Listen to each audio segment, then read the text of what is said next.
Good morning. CMA inter paper 12 audit के अंदर आज एमसीक्यू करेंगे company auditors, chapter company auditors.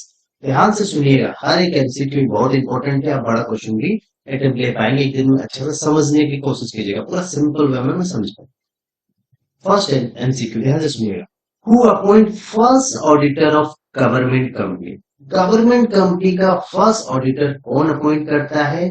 C and AG बोलते हैं, controller and auditor general of India. देखिए, गवर्नमेंट कंपनी का फर्स्ट ऑडिटर कौन अपॉइंट करता है? Controller and auditor general of India, C and AG बोलते हैं। ये सेंट्रल गवर्नमेंट की बनाई हुई एक बॉडी जिसमें सारा ऑफिसर सेंट्रल गवर्नमेंट अपॉइंट करता है। ठीक है, तो आपको सिर्फ ये याद रखना है कि गवर्नमेंट कंपनी का फर्स्ट ऑडिटर कौन अपॉइंट करेगा? C and H, controller and auditor general of India. In case rule बोलता है जैसे कंपनी बनी, जैसे कंपनी का रजिस्ट्रेशन हुआ, वहां से 60 डेज के अंदर सी एंड एच गवर्नमेंट कंपनी का ऑडिटर को अपॉइंट कर देता है। सपोज किसी केस में सी एंड एच नहीं कर पाया तो कंपनी का बोर्ड जो रहेगा वो अपॉइंट करेगा। और अब यदि बोर्ड भी नहीं कर पाता है तो उस कंपनी का जो मेंबर होगा वो अपॉइंट कर देगा फर्स्ट ऑडिटर। याद रखिएगा, तो ये सारा प्रोविजन फर्स्ट ऑडिटर के ऊपर ही है। फर्स्ट ऑडिटर की बात हो रही है, और फर्स्ट ऑडिटर गवर्नमेंट कंपनी का सारा ऑडिटर का अपॉइंटमेंट का जिम्मेदारी सी एंड एजी का होगा, ये याद रखिए। तो गवर्नमेंट कंपनी सुनते ही सी एंड एजी लिख दीजिएगा काम। अब बच गई non government company. Non government company मतलब गवर्नमेंट कंपनी को छोड़ के जितनी कंपनी है सब नॉन गवर्नमेंट कंपनी। उसका फर्स्ट ऑडिटर कौन अपॉइंट करेगा? Appointed by BOD, board of director लोग अपॉइंट करते हैं। कब? जैसे कंपनी बनी, कंपनी का रजिस्ट्रेशन हुआ, वहां से 30 डेज के अंदर। याद रखिएगा, नॉन गवर्नमेंट कंपनी का फर्स्ट ऑडिटर्स कंपनी का बोर्ड ऑफ डायरेक्टर लोग करते हैं। जैसे कंपनी बनी वहां से 30 दिन के अंदर, यदि बोर्ड किसी कारण नहीं कर पाई तो कंपनी का मेंबर्स लोग फर्स्ट ऑडिटर को अपॉइंट करते हैं। यही चीज यहाँ लिखा हुआ है, ध्यान से पढ़ लीजिए। एमसीक्यू इस तरह करा रहा हूं, बड़ा क्वेश्चन भी आराम से अटेम्प्ट करो। अब देखिए नेक्स्ट क्वेश्चन देखिए, first auditor is appointed by the BOD, मतलब नॉन गवर्नमेंट कंपनी की बात कर रहा है, of the company with in 30 days. 30 days कब से? जब कंपनी बनी, कंपनी का रजिस्ट्रेशन हुआ, वहां से फर्स्ट ऑडिटर को कंपनी का बोर्ड अपॉइंट कर सकता है। सब देखिए, अलग अलग एमसीक्यू है लेकिन सबका आंसर एक ही है, सब आया हुआ एग्जाम है। First auditor appointment is done bye, first auditor कौन अपॉइंट करेगा? कंपनी का बोर्ड करेगा। ठीक है, सिंपल सा चीज है। अब नेक्स्ट क्वेश्चन में ध्यान से सुनिएगा, ऑडिट कमेटी का क्वेश्चन, बहुत इंपॉर्टेंट क्वेश्चन। ध्यान से सुनिएगा, ऑडिट कमेटी का बहुत इंपॉर्टेंट क्वेश्चन है। ऑडिट कमेटी पे क्वेश्चन आता भी है एग्जाम में। And audit committee shall have based director. Audit committee में कितना डायरेक्टर होना चाहिए? याद रखिएगा, ऑडिट कमेटी में मिनिमम 3 डायरेक्टर होना चाहिए और majority of director independent director होते हैं। याद रखिएगा, मिनिमम 3 डायरेक्टर होना चाहिए ऑडिट कमेटी में और majority of director independent director. अब इस ध्यान से प्रोविजन को समझे कि किस कंपनी को ऑडिट कमेटी बनाने की जरूरत है। ध्यान से सुनिए, एप्लीकेबल क्वेश्चन आता है, बड़ा क्वेश्चन आता है, बीबीआई क्वेश्चन आपके बोलता है हर लिस्टेड कंपनी को ऑडिट कमेटी बनाने का चाहिए। हर लिस्टेड कंपनी को टर्नओवर पेड अप कुछ नहीं देखना, लिस्टेड है मतलब उसको ऑडिट कमेटी बनानी पड़ेगी। पब्लिक कंपनी के लिए क्या बोलता है? पीयूसी मतलब पेड अप कैपिटल 10 करोड़ और मोर होना चाहिए। ध्यान से देखिए, आप लिखा हूं, यदि पब्लिक कंपनी है उसका पेड अप कैपिटल 10 करोड़ और उससे ज्यादा है, या टर्नओवर 100 करोड़ और उससे ज्यादा है, या उसका लोन 50 करोड़ उससे ज्यादा है, उस पब्लिक कंपनी को ऑडिट कमेटी बनानी पड़ेगी। मतलब याद रखिएगा, प्राइवेट कंपनी पे ऑडिट कमेटी का प्रोविजन एप्लीकेबल ही नहीं। ध्यान से समझिए, बोलता ऑडिट कमेटी का प्रोविजन हर लिस्टेड कंपनी पे एप्लीकेबल है, सबको पता है, लेकिन इसका प्रोविजन प्राइवेट कंपनी पे एप्लीकेबल नहीं।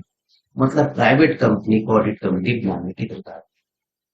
यदि पब्लिक कंपनी है, ध्यान से सुनिएगा, यदि पब्लिक कंपनी है उसका पेड अप कैपिटल 10 करोड़ से ज्यादा है, या टर्नओवर 100 करोड़ से ज्यादा है, या लोन 50 करोड़ से ज्यादा है, तो उस पब्लिक कंपनी को ऑडिट कमेटी बनानी पड़ेगी। सिंपल सा चीज। और ऑडिट कमेटी में मिनिमम 3 डायरेक्टर होते हैं और मेजोरिटी उस डायरेक्टर की इंडिपेंडेंट डायरेक्टर की होनी चाहिए। मतलब इंडिपेंडेंट डायरेक्टर उसमें ज्यादा होनी चाहिए। सिंपल सा चीज। अब नेक्स्ट क्वेश्चन है, फंक्शन ऑफ ऑडिट कमेटी। ध्यान से सुनिएगा, देखिए सुनिए, ध्यान से सुनिए, function of audit. Audit committee हम लोगों ने बनाई, तो उसका काम क्या? ध्यान से सुनिए, ऑडिट कमेटी का 3 काम के बारे में बताइए, एग्जाम में बड़ा क्वेश्चन भी आता है। ध्यान से सुनिए, ऑडिट कमेटी का काम क्या है? कंपनी का फाइनेंशियल स्टेटमेंट को चेक करना, एग्जामिन करना, कंपनी का ऑडिट रिपोर्ट को एग्जामिन करना। ध्यान से सुनिएगा, ये दो दो फंक्शन हो गए उसके। Examination of company financial statement, examination of audit report. मतलब फाइनेंशियल स्टेटमेंट को चेक करना, ऑडिट रिपोर्ट को चेक करना, रिलेटेड पार्टी ट्रांजेक्शंस को अप्रूवल देना और सजेशन करना, कंपनी को बोर्ड को बताना कि किसको ऑडिटर अपॉइंट करना चाहिए, उसका रेम्यूनरेशन क्या होना चाहिए। ये सब ऑडिट कमेटी का काम। कुछ नहीं आया तो कंपनी का क्या क्या चीज का एग्जामिन करता है? कंपनी का फाइनेंशियल स्टेटमेंट को चेक करता है। क्या चीज को चेक करता है? Financial statement. ऑडिट कमेटी का और क्या काम है? कंपनी का ऑडिट रिपोर्ट को चेक करना, अप्रूवल करना रिलेटेड पार्टी ट्रांजेक्शन। कंपनी का कौन ऑडिटर बनेगा, उसको क्या रेम्यूनरेशन होगा, ऑडिट कमेटी बोर्ड को बताता है। इतना काम है। क्वेश्चन नंबर 7 पहले से बता चुका हूं। Audit committee formation is mandatory for public company. Public company होते ही अपने को पीयूसी का बात कर रहा है, पेड अप कैपिटल कितना होना चाहिए? 10 करोड़ और मोर, ये बता चुका हूं। अब देखिए क्वेश्चन नंबर 8 बोलता है, any fraud to involve an amount of fees is to be reported to the central government. बोलता है ऑडिटर का जिम्मेदारी है, यदि कंपनी 1 करोड़ और उससे ज्यादा का फ्रॉड करे तो कंपनी ऑडिटर का जिम्मेदारी है, वह सेंट्रल गवर्नमेंट को बता देता है कि यह 1 करोड़ और उससे ज्यादा अमाउंट का फ्रॉड कंपनी कर रही है। यदि फ्रॉड अमाउंट 1 करोड़ और उससे ज्यादा होगा तो कंपनी का ऑडिटर का जिम्मेदारी है कि सेंट्रल गवर्नमेंट को उसका रिपोर्टिंग करेगा। नेक्स्ट क्वेश्चन आगे,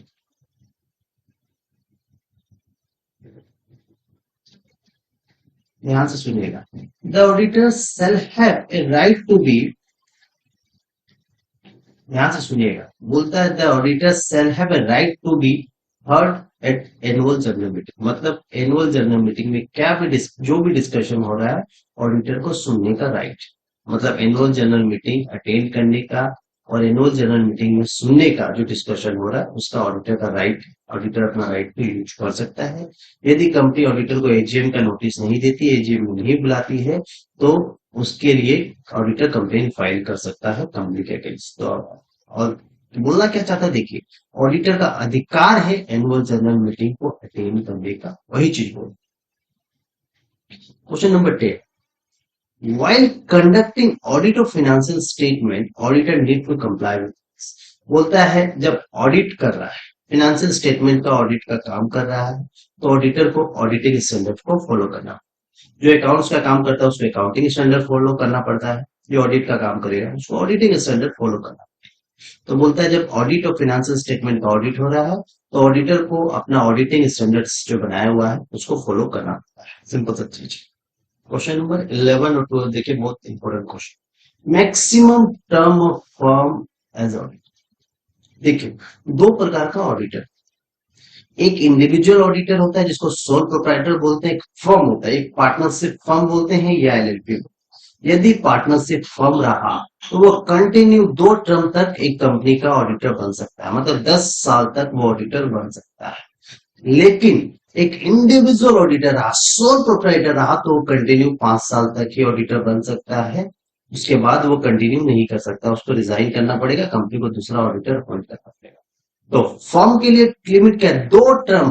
2 टर्म कितने? 5 साल की, मतलब 2 into 5, 10 ईयर तक एक फर्म ऑडिट कर सकता है किसी कंपनी का। लेकिन इंडिविजुअल ऑडिटर सिर्फ 1 टर्म तक कर सकता है, मतलब 5 साल तक कर सकता है, उससे ज्यादा नहीं कर सकता। सिंपल सा चीज। क्वेश्चन नंबर 13 और 14 एक जैसा है, ध्यान से सुनिए। Minimum fee for contravention of section 139। मतलब ऑडिटर जो अपॉइंटमेंट ऑफ ऑडिटर वगैरह का जो प्रोविजन है 139 का जितना प्रोविजन है उसका कंप्लायंस नहीं करता है तो कंपनी को 25,000 का मिनिमम फाइन और मैक्सिमम 5 लाख का फाइन मिल सकता है। तो याद रखिएगा सेक्शन 139 जो अपॉइंटमेंट ऑफ ऑडिटर के ऊपर है उसका सारा कंप्लायंस करना पड़ेगा। यदि कंपनी नहीं करती है तो उसको मिनिमम और मैक्सिमम फाइन आरओसी लगा सकता है। ध्यान से सुनिएगा। नेक्स्ट क्वेश्चन, क्वेश्चन नंबर 15 ध्यान से सुनिए। Auditor remuneration is to be fixed. Auditor remuneration से ऑडिटर फिक्स करता है जनरल मीटिंग में। याद रखिए ऑडिटर का रेम्यूनरेशन कौन फिक्स करता है? शेयर होल्डर फिक्स करते हैं general meeting. Question number 16, government company A company which is a subsidiary of government company की सब्सिडरी कोई भी रहे उसको गवर्नमेंट कंपनी माना चाहिए, या प्राइवेट लिमिटेड होगी तभी भी उसको गवर्नमेंट मानेंगे, सब्सिडरी होनी चाहिए गवर्नमेंट कंपनी, याद रखिएगा। तो subsidiary of government company is not as government company. ठीक है, जैसे पब्लिक लिमिटेड कंपनी की सब्सिडरी हमेशा पब्लिक लिमिटेड होती है, वैसे गवर्नमेंट कंपनी की सब्सिडरी हमेशा गवर्नमेंट कंपनी ही होगी। Question number 70, resolution for removal of auditors. यदि ऑडिटर को उसका टाइम से पहले हटाया जाए तो उसके लिए स्पेशल रिजोल्यूशन चाहिए, मतलब शेयर होल्डर लोगों के पास ही पावर है, बोर्ड के पास पावर नहीं है ऑडिटर को उसका टाइम से पहले हटाने। ठीक है, question number 18, signing off audit report. Section 145 में बोला गया है ऑडिट रिपोर्ट कौन साइन करे। ठीक है, अब question number 19, four disqualification of company audit. 4 disqualification बताइए कंपनी ऑडिट, मतलब ये लोग हो गए, ये लोग कभी भी कंपनी का ऑडिटर नहीं बन सकते। पहला देखिए, बॉडी कॉर्पोरेट, किसी भी कंपनी को कंपनी का ऑडिटर नहीं बनाया जा सकता। एलएलपी बन सकता है, एक्सेप्ट एलएलपी, एलएलपी होगा या सोल प्रोप्राइटरशिप फर्म होगा वो ऑडिटर बन सकता है। बॉडी कॉर्पोरेट को कभी भी ऑडिटर नहीं बनाया जा सकता है। कंपनी का एम्प्लॉय को ऑडिटर नहीं बनाया जाता है, कंपनी का शेयर होल्डर को आप ऑडिटर नहीं बना सकते। तो सिंपल सा 2 चीज याद रखिएगा, कंपनी का एम्प्लॉय कभी भी ऑडिटर नहीं बन सकता है, कंपनी का शेयर होल्डर ऑडिटर नहीं बन सकता है। यदि किसी ने 5 लाख से ज्यादा का लोन लिया है कंपनी से, वो भी ऑडिटर नहीं बन सकता, और डायरेक्टर के रिलेटिव को भी हम कभी ऑडिटर नहीं बना सकते। ठीक है, इतना एमसीक्यू काफी है, ध्यान से सुनिएगा तो बड़ा क्वेश्चन भी हैंडल कर पाइए। और मेरा क्लासेस चाहिए तो डिस्क्रिप्शन में पूरा डिटेल दिया हुआ, मेरा नंबर दिया हुआ है, उसमें मैसेज कीजिए, आपको सारी डिटेल दे दी जाएगी। Thank you. Good morning. CA में इंटर पेपर 12 में ऑडिट के अंदर आज टॉपिक करेंगे पोस्ट एंड सिक्रेटरियल ऑडिट। ध्यान से सुनिएगा, एक एक क्वेश्चन आपके लिए बहुत इंपॉर्टेंट। मैं इस तरह एमसीक्यू कराऊंगा कि आपका बड़ा क्वेश्चन ऑटोमेटिकली कवर हो जाएगा, बड़ा क्वेश्चन के लिए आपको अलग से पढ़ने की भी जरूरत नहीं है। तो ध्यान से एक एक एमसीक्यू सुनिएगा। ठीक है, स्टार्टिंग फर्स्ट क्वेश्चन, टॉपिक का नाम है पोस्ट एंड सिक्रेटरियल ऑडिट। पहला क्वेश्चन ध्यान से सुनिए, secretarial audit is applicable to all these company, मतलब वह कौन सी कंपनी है जिसके ऊपर हमेशा सिक्रेटरियल ऑडिट एप्लीकेबल होगा। आंसर होगा लिस्टेड कंपनी, हर लिस्टेड कंपनी के ऊपर सिक्रेटरियल ऑडिट एप्लीकेबल है, याद रखिएगा। तो सबसे पहले अपने को समझना है कि सिक्रेटरियल ऑडिट एप्लीकेबल किस पे, ध्यान से समझिएगा, सिक्रेटरियल ऑडिट किस पे एप्लीकेबल है, सबसे पहले अपने को ये चीज समझना पड़ेगा। देखिए ध्यान से सुनिए, एप्लीकेबिलिटी में सबसे पहले मैं सेक्शन 204 पे अंडरलाइन किया। क्यों अंडरलाइन किया हूं, याद रखिएगा, सेक्शन 204 बहुत इंपॉर्टेंट। ये सेक्शन का नंबर आपको याद रखना है, क्योंकि एग्जाम में डायरेक्टली क्वेश्चन आता है एमसीक्यू कि सिक्रेटरियल ऑडिट कौन सा सेक्शन बोलता है। तो सेक्शन 204 आपका सिक्रेटरियल ऑडिट के ऊपर है। तो section 204 describe secretarial audit, applicability of secretarial audit section 204 में है। अब देखिए, आपको 3 पॉइंट याद रखना है, ध्यान से देखिएगा। यहाँ बोलता है हर लिस्टेड कंपनी, देखिए हर लिस्टेड कंपनी के ऊपर सिक्रेटरियल ऑडिट एप्लीकेबल है। दूसरा, हर वह पब्लिक कंपनी जिसका देखिए पीयूसी मतलब पेड अप कैपिटल कितना 50 करोड़ और मोर, और टर्नओवर देखिए मैंने अंडरलाइन कर दिया 250 करोड़, याद रखिए। हर वह पब्लिक कंपनी जिसका पेड अप कैपिटल कितना है 50 crore, paid up capital 50 crore और उससे ज्यादा होना चाहिए, या पेड अप कैपिटल नहीं है, या टर्नओवर, पब्लिक कंपनी के लिए बोला है, प्राइवेट के लिए नहीं। लिस्टेड होगा तो वह तो एप्लीकेबल है ही। पब्लिक कंपनी में बोलता है यदि कंपनी का पेड अप कैपिटल 50 करोड़ और उससे ज्यादा है, या टर्नओवर 250 करोड़ और उससे ज्यादा है, उस कंपनी पे सिक्रेटरियल ऑडिट एप्लीकेबल। तीसरा, वह कंपनी, एवरी कंपनी मतलब पब्लिक प्राइवेट दोनों कवर है, याद रखिएगा। एवरी कंपनी, देखिए प्रोविजन में अच्छा से लिखा हुआ है, एवरी कंपनी मतलब पब्लिक प्लस प्राइवेट दोनों कंपनी जिन्होंने बैंक से लोन लिया है 100 करोड़ और उससे ज्यादा, याद रखिए।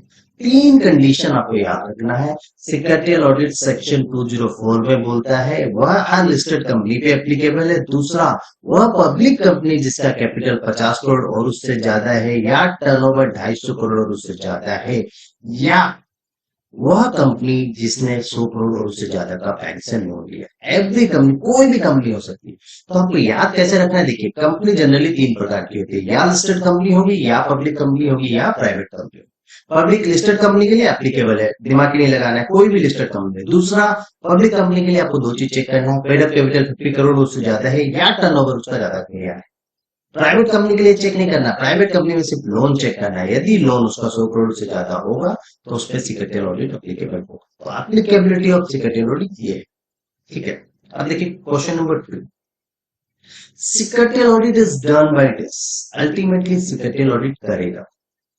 देखिए जनरली ऑडिट 3 प्रकार की होती है, कॉस्ट ऑडिट जो कॉस्ट अकाउंटेंट करता है, स्टेचुटरी ऑडिट जो चार्टर्ड अकाउंटेंट करता है, और सिक्रेटरियल ऑडिट जो कंपनी सेक्रेटरी करता है। याद रखिएगा, जो कंपनी सेक्रेटरी इन प्रैक्टिस है वही सिक्रेटरियल ऑडिट कर सकता है। सिक्रेटरियल ऑडिटर को क्या बोलते हैं सिंपल भाषा में, कंपनी सेक्रेटरी इन प्रैक्टिस ही सिक्रेटरियल ऑडिटर हो सकता है। तो सीएस को सिंपल भाषा में सिक्रेटरियल ऑडिटर बोला जाता है।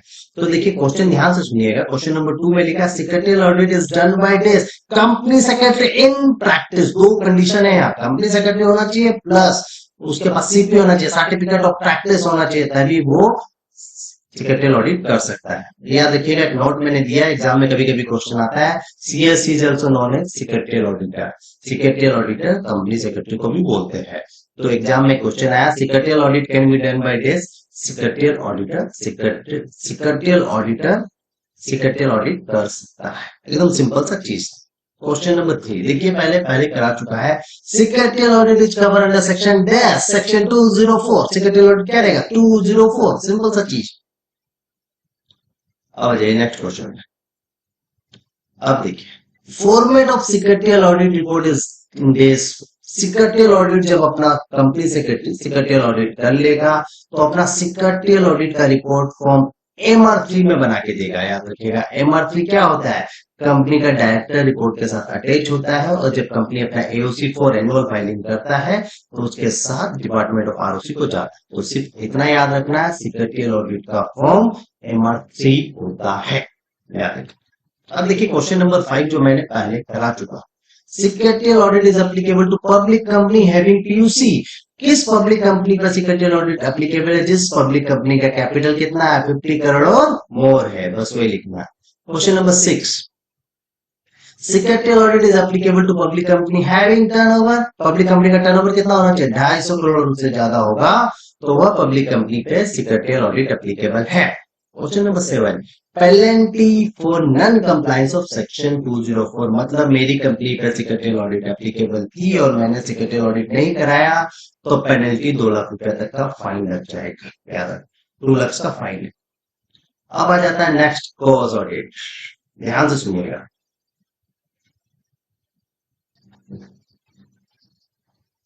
अब ध्यान से सुनिएगा, कॉस्ट ऑडिट।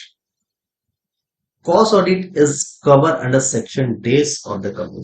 एकदम ध्यान से याद रखिएगा, कॉस्ट ऑडिट का हर कॉस्ट अकाउंटेंट का स्टूडेंट को पता होना चाहिए। Section 148 is section for cost audit, applicability of cost audit का सेक्शन 148 याद रखिए।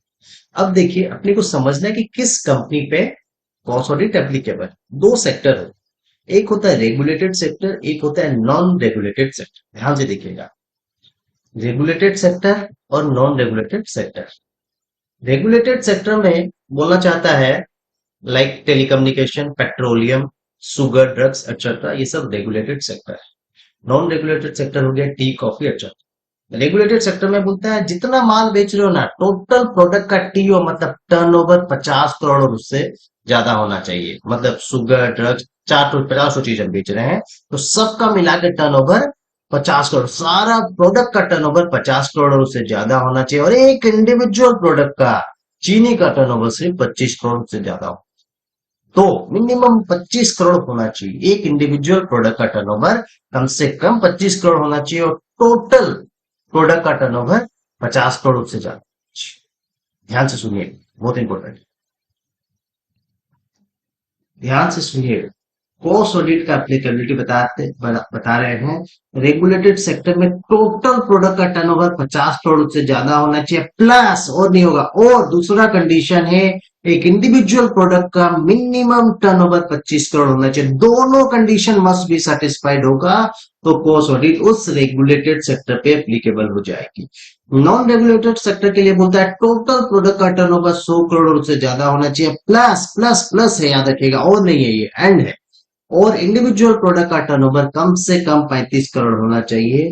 यह दोनों कंडीशन में यदि सेटिस्फाइड होगी तो कॉस्ट ऑडिट उस पर एप्लीकेबल हो जाएगी। कॉस्ट अकाउंटेंट से कॉस्ट ऑडिट करानी पड़ती है, सिंपल सा चीज। नेक्स्ट क्वेश्चन देखिए, cost audit is done by, याद रखिएगा, जैसे secretarial audit company secretary plus certificate of practice, दो कंडीशन थी, वैसे कॉस्ट ऑडिट के लिए भी एक सिंपल सा कंडीशन है, कॉस्ट अकाउंटेंट कॉस्ट ऑडिट करेगा बट हैविंग उसके पास सीपी होना चाहिए, सर्टिफिकेट ऑफ प्रैक्टिस होना चाहिए। मतलब वही कॉस्ट अकाउंटेंट कॉस्ट ऑडिट कर पाएगा जिसके पास वैलिड सर्टिफिकेट ऑफ प्रैक्टिस होगा। तो दो कंडीशन होना चाहिए, cost accountant plus CP, certificate of practice होना चाहिए उसके पास, याद रखिएगा। तो कॉस्ट ऑडिट जनरली कौन करता है? कॉस्ट अकाउंटेंट करता है, बस। कॉस्ट और accountant is also known as cost auditor, simple सा चीज है। बट एक कंडीशन है, कॉस्ट अकाउंटेंट के पास सर्टिफिकेट ऑफ प्रैक्टिस होना चाहिए। अब देखिए बहुत इंपॉर्टेंट चीज, cost record are to be maintain in days. बोलता है कॉस्ट रिकॉर्ड्स, पहले हमको जानना पड़ेगा कि कॉस्ट रिकॉर्ड्स मेंटेन कौन करे, ठीक है। बोलता है देखिए, कॉस्ट रिकॉर्ड्स वह ऑर्गेनाइजेशन मेंटेन करती है, वो रेगुलेटेड सेक्टर हो या नॉन रेगुलेटेड सेक्टर हो, यदि उसका टर्नओवर पिछला फाइनेंशियल ईयर का 35 करोड़ या उससे ज्यादा, मिनिमम 35 करोड़ होना चाहिए, याद रखिएगा। एवरी कंपनी, हर कंपनी रेगुलेटेड हो या नॉन रेगुलेटेड हो, maintain cost records if turnover of preceding financial year exceed 35 crore, याद रखिएगा। तो कॉस्ट रिकॉर्ड्स के लिए इतना हमको समझ में आया, यदि कोई भी कंपनी हो, रेगुलेटेड हो नॉन रेगुलेटेड हो, प्रीवियस फाइनेंशियल ईयर का टर्नओवर 35 करोड़ है या उससे ज्यादा है, मिनिमम 35 करोड़ होना चाहिए, उस कंपनी को कॉस्ट रिकॉर्ड्स मेंटेन करना पड़ेगा। और कॉस्ट रिकॉर्ड CRA-1 फॉर्म में मेंटेन होती है। कॉस्ट रिकॉर्ड्स किस फॉर्म में मेंटेन होगी? फॉर्म CRA-1, ठीक है। अब नेक्स्ट क्वेश्चन में आ जाइए, ये बहुत इंपॉर्टेंट क्वेश्चन है, बड़ा क्वेश्चन भी आता है, याद रखिए, ध्यान से सुनिएगा, ध्यान से सुनिएगा। Appointment of cost auditor which form, बोलता है कॉस्ट ऑडिटर को किस फॉर्म में अपॉइंट किया जाता है? CRA-2 फॉर्म ROC के पास फाइल होता है अपॉइंटमेंट ऑफ कॉस्ट ऑडिटर के लिए। ध्यान से सुनिएगा, कंपनी का बोर्ड ऑफ डायरेक्टर लोग कॉस्ट ऑडिटर को अपॉइंट कर सकता है, कोई दिक्कत नहीं है। जैसे कॉस्ट ऑडिटर को कंपनी का बोर्ड ऑफ डायरेक्टर लोग अपॉइंट करेगा, जिस दिन अपॉइंट किया वहां से 30 दिन के अंदर उसको CRA-2 फॉर्म फाइल करना है। इसको ROC, रजिस्टर्ड ऑफ कंपनी के पास फाइल होता है, मिनिस्ट्री ऑफ कॉर्पोरेट अफेयर्स के पास फाइल होता है, तो ROC के पास फाइल होता है, ये याद रखिएगा। ध्यान से सुनिए, ध्यान से सुनिएगा, CRA-2 कब फाइल होता है, ये समझ में आ गया कि कॉस्ट ऑडिटर को कौन अपॉइंट कर सकता है? कंपनी का बोर्ड ऑफ डायरेक्टर लोग कर सकते हैं। जैसे कॉस्ट ऑडिटर को अपॉइंट करता है तो CRA-2 फाइल करना पड़ता है। अब CRA-2 का लास्ट डेट क्या होता है फाइल करने का? ध्यान से सुनिए, बोलता है, यहां देखिए, यहां देखिए, with in 30 days of appointment, जिस दिन बोर्ड ने अपॉइंट किया वहां से 30 दिन के अंदर फाइल कर लीजिए, या लेट से लेट क्या हो सकता है? With in 180 days of starting of financial year. मतलब फाइनेंशियल ईयर स्टार्टिंग कब होता है? 1 अप्रैल से। 1 अप्रैल 2022 से, तो यदि 22-23 का कॉस्ट ऑडिटर रखना है तो 1 अप्रैल 2022 से 180 दिन के अंदर, मान के चलिए सितंबर एंड तक कॉस्ट ऑडिटर को अपॉइंट करना पड़ेगा। कंपनी चाहे तो जल्दी भी अपॉइंट कर सकती है, उसको 30 दिन के अंदर जो है, जिस दिन बोर्ड ने अपॉइंट किया वहां से 30 दिन के अंदर CRA-2 फाइल कर लीजिए। तो CRA-2 लास्ट से लास्ट सितंबर एंड तक फाइल हो जाना चाहिए, सिंपल सा चीज। अब देखिए, cost audit report which form, cost audit report किस फॉर्म में होती है? CRA-3। कॉस्ट ऑडिटर अपना कॉस्ट ऑडिट का जो रिपोर्ट बना के देता है CRA-3 में देता है, सेक्रेटरियल ऑडिटर MR-3 में देता है, कॉस्ट ऑडिटर CRA-3 में देता है। अब देखिए, जब कॉस्ट ऑडिटर ने कॉस्ट ऑडिट रिपोर्ट दे दी तो कंपनी की जिम्मेदारी है कि वो कॉस्ट ऑडिट रिपोर्ट ROC के फाइल हो जानी चाहिए। तो filing cost audit report to ROC within 30 days, CRA-4 form में company cost audit report ROC के पास फाइल करती है, याद रखिएगा। Cost audit report to the ROC CRA code form में जाके। अब देखिए क्वेश्चन नंबर 14, बहुत सिंपल सा क्वेश्चन है। Cost auditor is required to be appointed by the board of director of the company on recommendation of audit committee. याद रखिएगा, cost auditor को कंपनी का बोर्ड ऑफ डायरेक्टर लोग अपॉइंट, सिंपल सा चीज। अब देखिए क्वेश्चन, सेम क्वेश्चन है। Cost auditor is appointed by the board of director, BOD मतलब board of director, on recommendations of audit committee.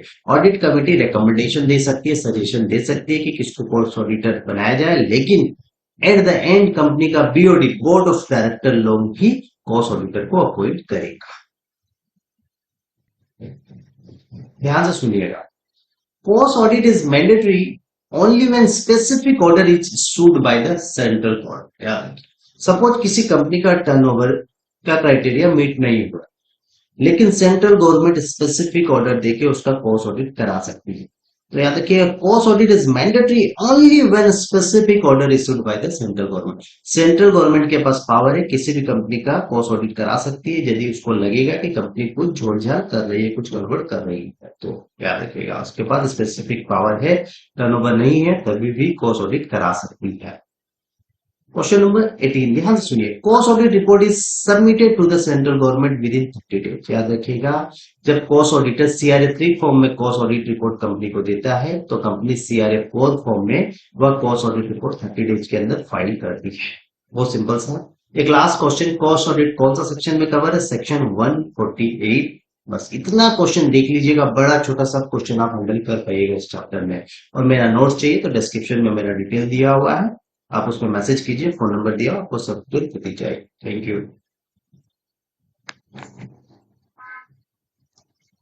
Good morning. CA में इंटर पेपर 12 एमसीक्यू करेंगे, audit report एकदम directly start कर रहा हूँ, सारा question cover है, इनफैक्ट बड़ा क्वेश्चन भी कवर है, एकदम ध्यान से सुनिए। First question, difference between audit report and audit certificate. Audit report and audit certificate में क्या डिफरेंस? एग्जाम में आया हुआ क्वेश्चन। देखिए, ऑडिट रिपोर्ट क्या एक ओपिनियन है ऑडिटर का फिनेंशियल स्टेटमेंट के। ऑडिट रिपोर्ट क्या है? ओपिनियन। याद रखिए, ऑडिट रिपोर्ट एक ओपिनियन है फिनेंशियल स्टेटमेंट के ऊपर, लेकिन ऑडिट सर्टिफिकेट क्या है? कंफर्मेशन है एक्यूरेसी ऑफ फैक्ट के ऊपर। मतलब चीज को समझे, ऑडिट रिपोर्ट ऑडिटर अपना ओपिनियन देता है कि आपका फिनेंशियल स्टेटमेंट ट्रू है या गलत है या सही है, उसके ऊपर ओपिनियन है। लेकिन ऑडिट सर्टिफिकेट में ऑडिटर एक रिटर्न कंफर्मेशन देता है कि आपने जो डाटा दिया वो एक्यूरेट है, करेक्ट है। तो ऑडिट सर्टिफिकेट एक तो कंफर्मेशन ऑफ फैक्ट है और ऑडिट रिपोर्ट एक तो ओपिनियन है। बस इतना याद रखना, ऑडिट रिपोर्ट क्या ओपिनियन है, ऑडिट सर्टिफिकेट एक तो कंफर्मेशन से फैक्ट। ठीक है। क्वेश्चन नंबर 2, ध्यान से सुनिएगा, ये बता चुका हूं। The audit report shell contain days regarding financial statement. और ऑडिट रिपोर्ट में ऑडिटर क्या करता है? Express of opinion. Audit report क्या है? एक्सप्रेशन है ओपिनियन का, एक्सप्रेशन ऑफ ओपिनियन। ठीक है, ऑडिट रिपोर्ट क्या है? तो एक्सप्रेशन ऑफ ओपिनियन है फिनेंशियल स्टेटमेंट के ऊपर। Question number 3, audit report is given. Audit report किसको दिया जाता है? कंपनी का शेयर होल्डर लोग को दिया जाता है, कंपनी का मालिक लोग को दिया जाता है। तो audit report is given to the shareholder of the company. Question number 4 और 5 बहुत सिंपल सा है। Audit report reflect. Audit report क्या चीज है? Work done by the auditor है, सिंपल सा बात है। Audit report reflect the work done by the auditor. Audit report में क्या चीज होता है? ऑडिटर का काम रहता है, काम खत्म। Question number 5, the audit report shall be sign in the personal name of the auditor. Audit report किसके पर्सनल नेम से साइन होगा? ऑडिटर के, क्योंकि ऑडिटर ऑडिट करता है इसीलिए, सिंपल सा चीज है। क्वेश्चन नंबर 6, ध्यान से सुनिए।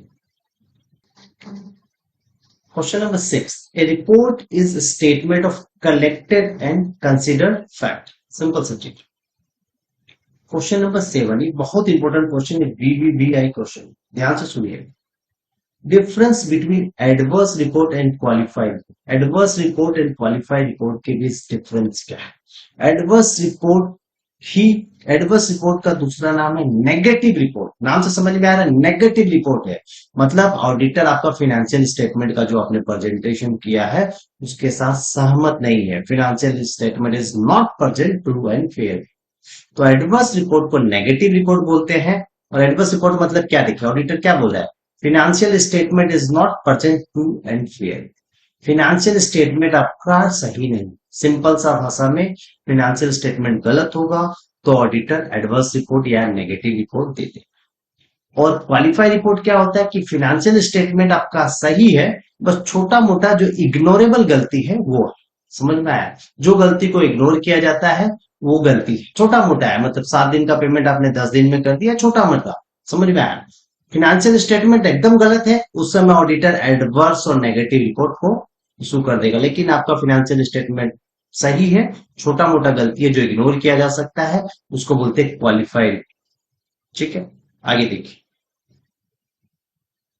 Adverse report with certain reservation. नहीं, क्वेश्चन नंबर 8 ध्यान से सुनिए, audit report with certain reservation.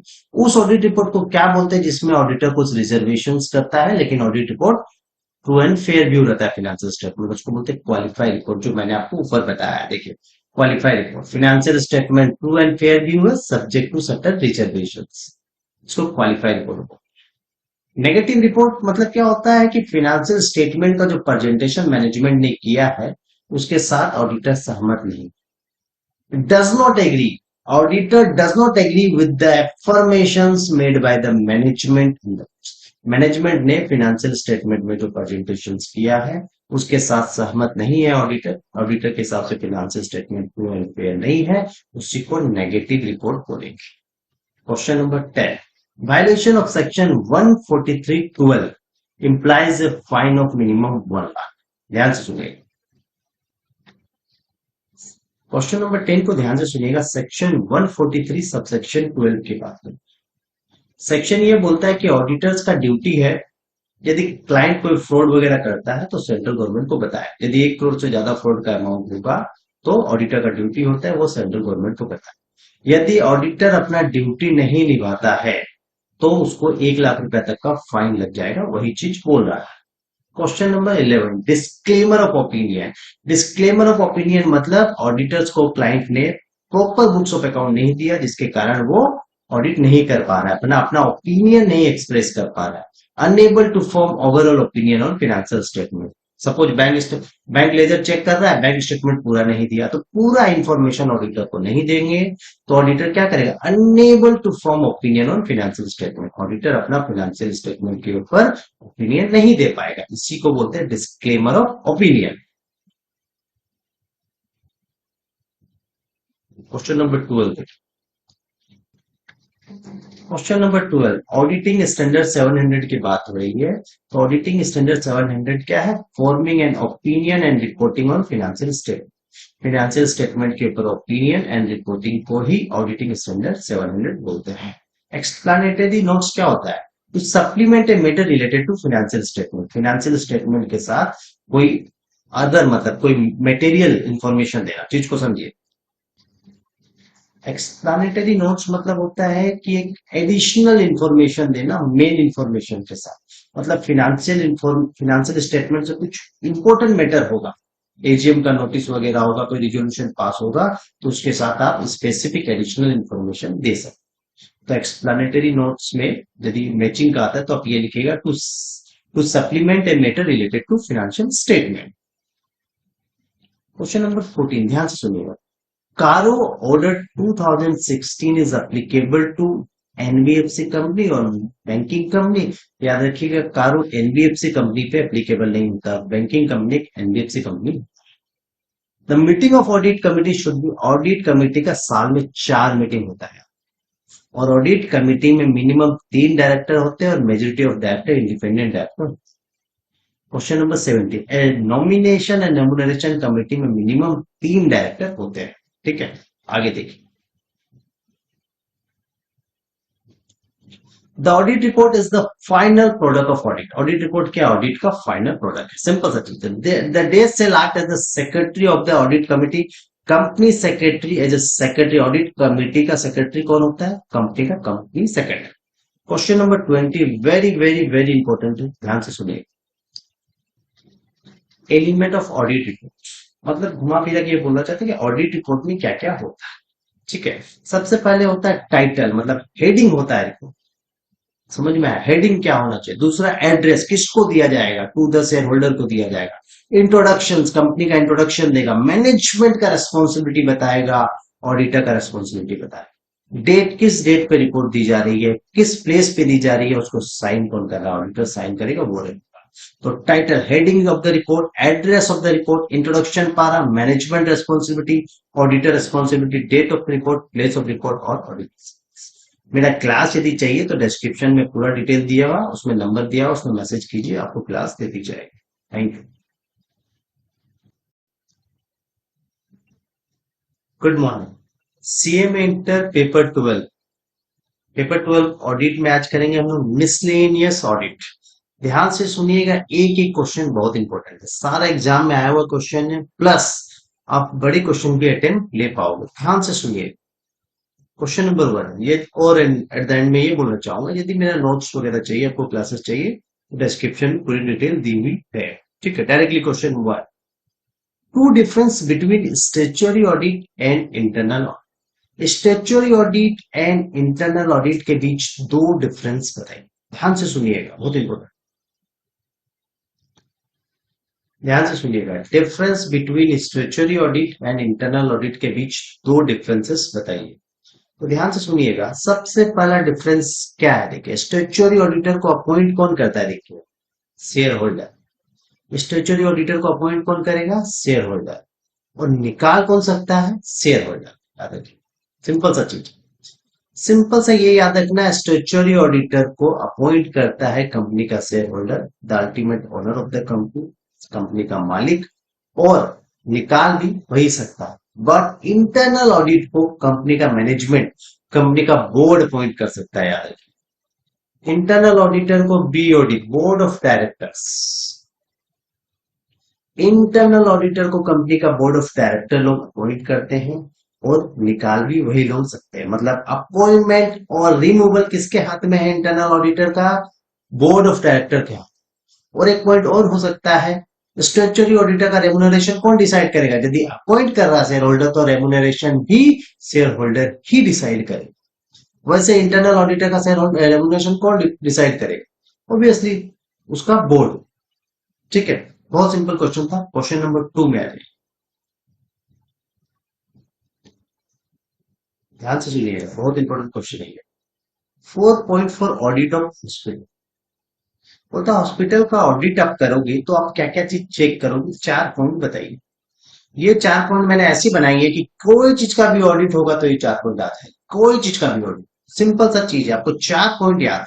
ध्यान से सुनिए, सबसे पहले क्या, इनकम वेरिफिकेशन, जिस चीज का ऑडिट कर रहा है उसका इनकम कहां से आ रहा है। दूसरा, एक्सपेंडिचर वेरिफिकेशन, एक्सपेंसेस, वो जो हॉस्पिटल है या जो भी कंपनी है खर्चा कहां कर रही है, उसका एसेट क्या है, उसका लायबिलिटी। ये 4 पॉइंट किसी चीज का भी ऑडिट में कवर हो जाएगा। तो हॉस्पिटल का इनकम क्या है, हॉस्पिटल का इनकम पेशेंट लोग से आता है, पेशेंट को जो बिल रेज करता है या डोनेशन मिलती है। एक्सपेंसेस, एक्सपेंसेस का वेरिफिकेशन क्या है, हॉस्पिटल का जो खर्चा है, इलेक्ट्रिसिटी बिल या डिप्रिसिएशन वगैरह जो खर्चा है। तीसरा, एसेट वेरिफिकेशन, कंपनी का जो एसेट, हॉस्पिटल का एसेट, जो बड़ा बड़ा मशीन लेके आया है वो सबका वेरिफिकेशन करना। और लायबिलिटी का वेरिफिकेशन, यदि हॉस्पिटल ने कोई लोन वगैरह लिया है उसका वेरिफिकेशन। तो ये 4 ऐसी पॉइंट है, कोई चीज की भी आप ऑडिट कीजिए ये 4 पॉइंट कवर हो जाएगी। Income and expenses verification, asset and liabilities verification, simple सा चीज। Question number 3, to benefit of joint audit. Joint audit मतलब क्या, दो ऑडिटर या दो से ज्यादा ऑडिटर मिलकर कोई काम को करते हैं। तो दो और दो से ज्यादा ऑडिटर यदि काम को करेंगे तो सबसे पहला बेनिफिट क्या है, वो काम टाइमली खत्म हो जाएगा, टाइमली कंप्लीशन हो जाएगा। दूसरा, ज्वाइंट ऑडिट में काम को प्रॉपरली डिवाइड कर दिया जाता है एरिया के बेसिस में, तो इसीलिए प्रॉपर डिवीजन ऑफ वर्क हो जाएगा। याद रखिए, तो ज्वाइंट ऑडिट का दो बेनिफिट है, प्रॉपर डिवीजन ऑफ वर्क और टाइमली कंप्लीशन ऑफ वर्क। बहुत सिंपल सा चीज था। क्वेश्चन नंबर 4, ध्यान से सुनिए, ध्यान से सुनिए। Question number 4, days rate of interest is payable on debentures. Debenture याद रखिएगा हमेशा लोन की तरह, डिबेंचर मतलब लोन, सिंपल सा भाषा में समझ लीजिए। तो लोन पे हमेशा फिक्स रेट ऑफ इंटरेस्ट लगता है, तो डिबेंचर पे हमेशा फिक्स रेट ऑफ इंटरेस्ट लगता है। समझ में आया? एक फिक्स रेट रहेगा 5%, 10%, 8%, जो रेट रहेगा फिक्स रहेगा। Question number 5, debenture holder are DS of the company. आप जिससे लोन लेते हो क्या आपका क्रेडिटर है, तो debenture holder are creditor of the company. Question number 6, ध्यान से सुनिए। Where debenture are issued by a company, then company shall create DAS। बोलता है जब कंपनी डिबेंचर इश्यू करती है तो कंपनी जब प्रॉफिट करती है उसे डिबेंचर रिडम्पशन रिजर्व क्रिएट किया जाता है। तो डिबेंचर के समय कंपनी को डीआरआर क्रिएट करना पड़ेगा, debenture redemption reserve. Question number 7, for protecting the interest of debenture holder the company is bound to form. Debenture holder का इंटरेस्ट को प्रोटेक्ट करने के लिए डिबेंचर ट्रस्टी बनाया जाता है, डिबेंचर ट्रस्ट बनाया जाता है। उसके अंदर डिबेंचर ट्रस्ट आप लिख दीजिएगा, कोई दिक्कत नहीं, इसको मत लिखिएगा। For protecting the interest of the debenture holder the company is bound to form debenture trust. Company एक ट्रस्ट बनाएगी, वो काफी। Question number 8, the debenture issued is approve. Debenture जब इशू होता है उसको अप्रूव करता है कौन? अप्रूव करता है कंपनी का board, BOD, board of director लोग डिबेंचर इशू को अप्रूव करता है। क्वेश्चन नंबर 9, एक कंपनी में issue debenture with an option to convert such debenture into share. Company convertible debenture issue कर सकती है, मतलब डिबेंचर शेयर में कन्वर्ट हो सकती है। याद रखिए, बाद में पहले कंपनी डिबेंचर इशू कर रही है, बाद में उसको शेयर में कन्वर्ट किया जा सकता है। कन्वर्टेबल डिबेंचर कंपनी इशू कर सकती है, याद रखिए, ठीक है। Question number 10, audit of debenture section 71 में कवर है, याद रखिए। ऑडिट ऑफ डिबेंचर कहां कवर है? सेक्शन 71। अब देखिए क्वेश्चन नंबर 11, ध्यान से सुनिए। क्वेश्चन नंबर 11, ध्यान से सुनिएगा। Responsibility to report fraud as applicable to company auditor applies to branch auditor. याद देखिए, फ्रॉड रिपोर्टिंग का जो रेस्पॉन्सिबिलिटी कंपनी ऑडिटर का है, ब्रांच ऑडिटर दोनों का सेम है। स्टैट्यूटरी ऑडिटर और ब्रांच ऑडिटर का फ्रॉड रिपोर्टिंग का प्रोविजन सेम। क्वेश्चन नंबर 12, ध्यान से सुनिएगा।